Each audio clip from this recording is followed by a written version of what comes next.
allons aborder le diagnostic de l'hypertension artérielle.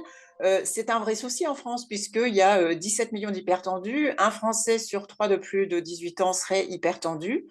Michel, quand il faut dépister les patients?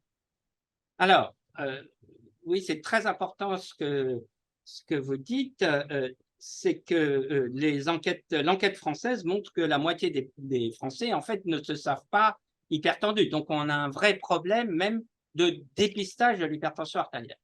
La recommandation européenne, c'est de faire un screening ou un dépistage opportuniste à n'importe quel moment possible de mesurer la pression artérielle. La recommandation est aussi d'avoir des mesures régulières de la pression artérielle chez tous les adultes à partir de l'âge de 40 ans. Je pense, comme la recommandation de 2018, qu'il est bon d'avoir une première mesure de pression artérielle à l'âge de 18 ans, dans des bonnes conditions et qu'elle soit parfaitement connue, notée quelque part. Les recommandations pour les adolescents ont été faites et chez les enfants. Donc, chez les enfants, c'est plus de 3 ans avec une méthode appropriée qui est la méthode auscultatoire chez l'enfant. On va voir que chez l'adulte, c'est complètement différent. Et à moins de 3 ans, il y a des éléments d'orientation qui doivent amener le médecin à envisager un contrôle de la pression artérielle, notamment si on a des parents ou des grands-parents hypertendus, ce qui concerne beaucoup de monde finalement. Oui, oui, absolument. Et bien sûr, hein, cette cadence où on peut faire des mesures ciblées, en particulier chez les patients à très haut risque, coronariens, insuffisants cardiaques, diabétiques, insuffisants rénaux, bien sûr, tout cela ont une prévalence extrêmement élevée d'hypertension artérielle. J'ai l'impression qu'en fait, on a mis maintenant pour le diagnostic en avant la pression au cabinet de médecine générale. Qu'est-ce qu'on peut en dire de ça? Est-ce que ça veut dire qu'on n'utilise plus l'automesure, qu'on n'utilise plus la mesure ambulatoire? Alors, on garde la mesure de la pression artérielle pour faire le premier dépistage au cabinet de consultation. Donc, c'est bien la pression clinique qui est utilisée avec le seuil habituel de supérieur à 140 et ou 90 mm de mercure, à condition d'utiliser une mesure bien standardisée en utilisant des appareils validés, aujourd'hui recommandés par la Société française d'hypertension ou la Société européenne, des appareils essentiellement électroniques validés. Donc, premier point, oui, la mesure clinique, parce que c'est celle qui a été utilisée dans les essais thérapeutiques et qui est associée au pronostic et à la régression des événements. Alors, deuxième point, en revanche, ça ne suffit pas à poser le diagnostic. C'est là où les mesures en dehors du cabinet de consultation sont tout à fait recommandées, et en particulier par l'automesure tensionnelle, et donc, si possible, la mesure ambulatoire, mais de préférence l'automesure tensionnelle.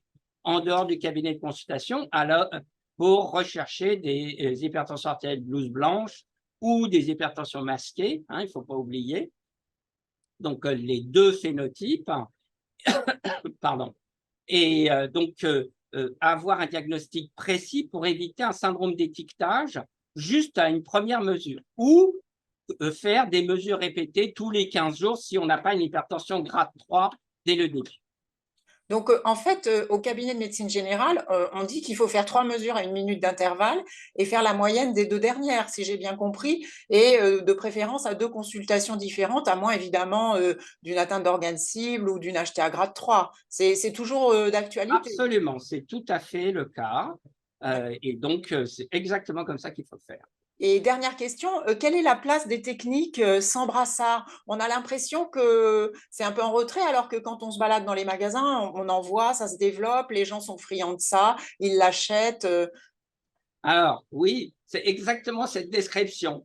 On se balade dans les magasins et on est très friand de toutes ces technologies, mais en réalité, elles ne sont pas du tout recommandées parce qu'il y a un problème de validation des mesures. On ne sait pas exactement comment ça marche, et ensuite, il y a une sorte de boîte noire algorithmique, si bien qu'il ne faut pas que les patients aient un diagnostic par défaut ou en excès d'hypertension artérielle. Donc, il faut, pour l'instant, à ne pas utiliser. Alors, dans ces recommandations, on a des grades et on a des stades. Quels sont les seuils finalement? Alors, le seuil, disons, le grade d'hypertension artérielle, il est défini par les niveaux de pression artérielle. C'est-à-dire qu'on a le grade 1, comme d'habitude, de 140 à 159 mm de mercure, 90-99 mm de mercure. Grade 2, 160, 179, 100 à 109. Et grade 3, supérieur à 180, 110 mm de mercure. Donc ça, ce sont les grades d'hypertension artérielle. Ensuite, les stades qui ont été définis, c'est en fonction du nombre de complications ou d'atteinte des organes cibles. Le stade 1, c'est hypertension non compliquée, avec sans insuffisance rénale, sans diabète, sans insuffisance cardiaque ou sans insuffisance coronaire. Stade 2, présence d'une atteinte des organes cibles, diabète ou insuffisance rénale stade 3. Et stade 3, c'est maladie cardiovasculaire, insuffisance rénale stade 4 à 5. Donc, 3 stades, 3 grades.